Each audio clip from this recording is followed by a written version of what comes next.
Hi, everybody. Ian Bremmer here, and a quick take to kick off your week. Thought I'd talk about the America Party.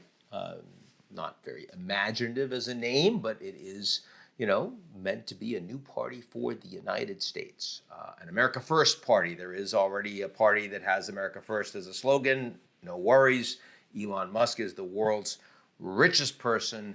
He lives in the United States. He's a citizen, and he wants to create a new party.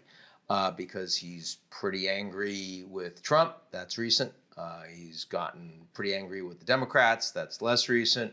And so why not give the people what they want? So he took a poll on Twitter, on X, over 1 million respondents, and almost 2/3, 65% of those over 1 million respondents said that they wanted this new party. And so got to give the people what they want. And so he's going to now. I mean, how many of them are Americans that voted? We have no idea in this poll. How many of them actually are registered voters? How many of them are over 18 years old? How many of them are people? How many of them are bots? We don't know. But not the point. The point is that the people have spoken.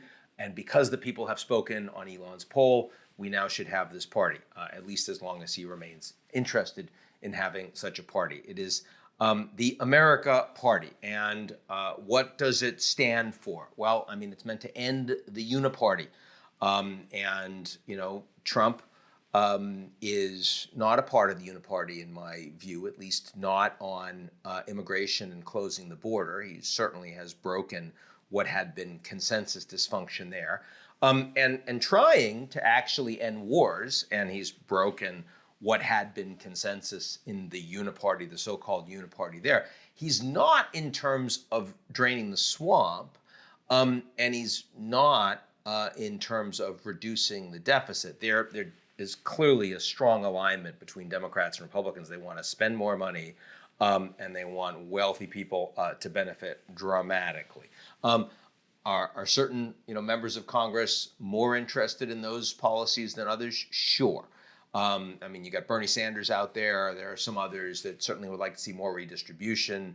You got Rand Paul out there, a few others that would like to see deficits come down. But generally speaking, those economic policies are policies that are super popular among Democrats and Republicans. Now, if you wanted to create a party that had a lane to give people what they really wanted, and not just like 10%, 20%, but like 80% of Americans, what they really wanted, you can find those policies. All you have to do is ask them, and they'll tell you. It's pretty consistent. What do they want? They want more taxes on rich people and corporations, like on Elon. They want them to actually pay much higher taxes. They want medical costs to be brought down. They want term limits in Congress. That's very popular. Members of Congress don't usually want that. They want background checks on all guns. They want to deport illegal immigrants with criminal records. And there are a bunch of other things they want to, but those are pretty clear signals of what they want. They don't want to bring deficits down. That's not, this is the core thing that's made Elon want to create this new party. That is not the revealed preference of 80% of Americans, not even close. They want you to spend more money on more stuff that they like, that benefit them. So not for the top of the pyramid that's done so well, rather for the average American. Now, it is true that Elon was in a unique position to bring down American spending. He was in charge of Doge. He said there was going to be $2 trillion of reduction. And if he had found $2 trillion to cut, then we would be having a different conversation, even with the significant expansion in defense spending, even with the extension of the tax cuts for the wealthy and corporations that were supposed to have a window to close. But that's not where we are. They didn't find that kind of money. They didn't find significant fraud. They found 175 billion to cut, and that is a rounding error in the context of the big, beautiful bill that the Republicans all lined up to support, and therefore the deficit is going to continue to increase. So there isn't really a constituency for deficit reduction, certainly not in Congress. But does that mean that Elon's going to fail creating a new party? And the answer there is not necessarily. I mean, again, this is a very rich guy, and America is very coin operated politically. So if you're wealthy and you're willing to spend a lot of money, you will get a lot of people to support you.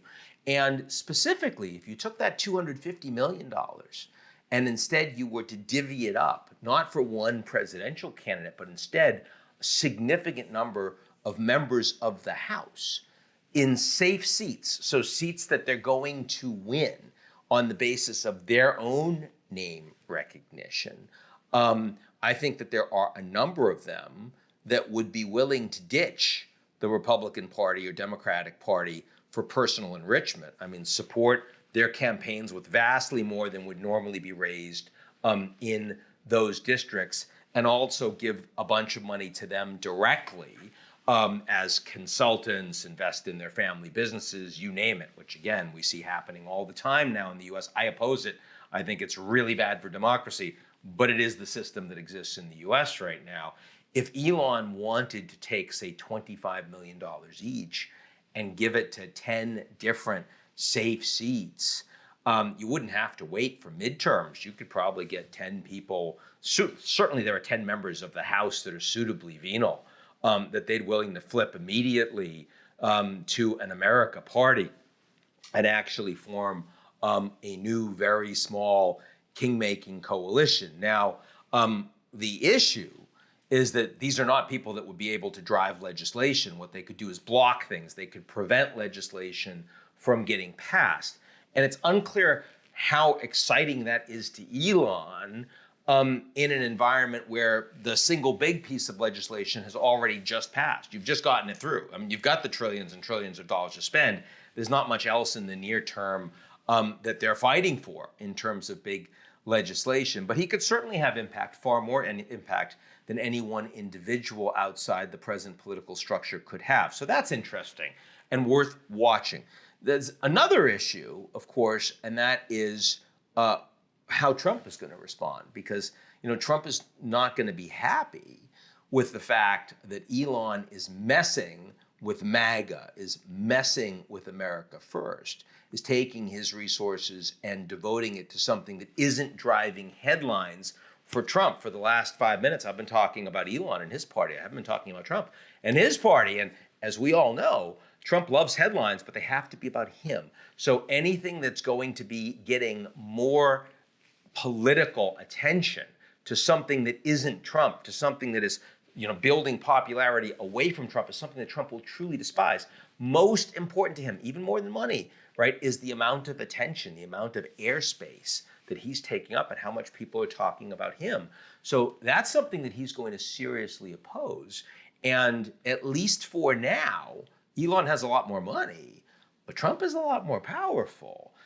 And Trump's willingness to go after Elon, not just by shitposting and talking against him, but potentially taking subsidies away, going after his companies, which have benefited from the largesse of the American taxpayer for some time, whether we talk about subsidies for electric vehicles or we talk about military contracts for SpaceX, for Starlink, and the rest.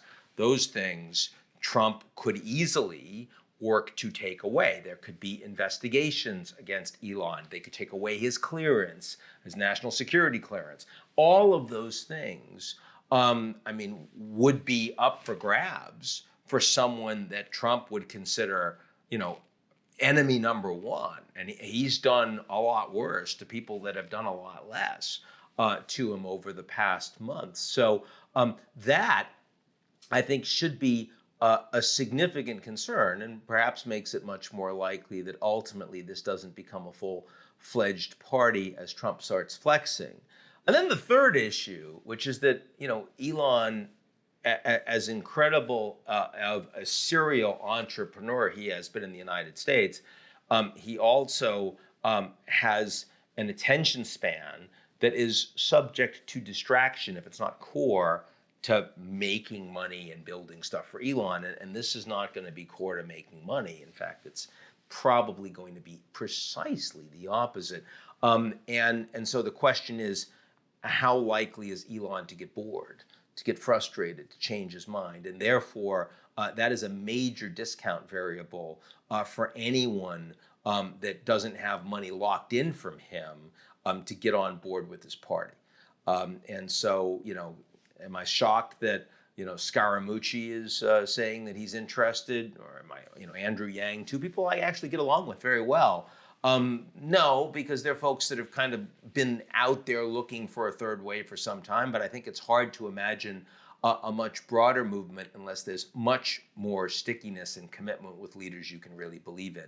And of course, again, with all the money, his track record has been lack of follow through on things that aren't core to his mission. This has not been one of those things. Now look, he did say he was going to stay out of politics for a bit, that he'd given enough, but that was for a few weeks. But for a few weeks, that's, for Elon is like 4 years on a normal planet. So these things can change very, very quickly. In short, I am skeptical, at least for now. I suspect I'm not going to be talking or writing that much about this until we see a lot more that looks like firm commitment from Elon, and we see how Trump is going to respond to it. But there's no doubt that it's going to be giving a lot of what American people have shown that they really want, which is to be entertained. I think it will create lots of grist for entertainment, lots of work for the puppets on puppet regime. We have them at the ready, and lots of things for satire. So with all of that, I'll talk to you all real soon. Be good.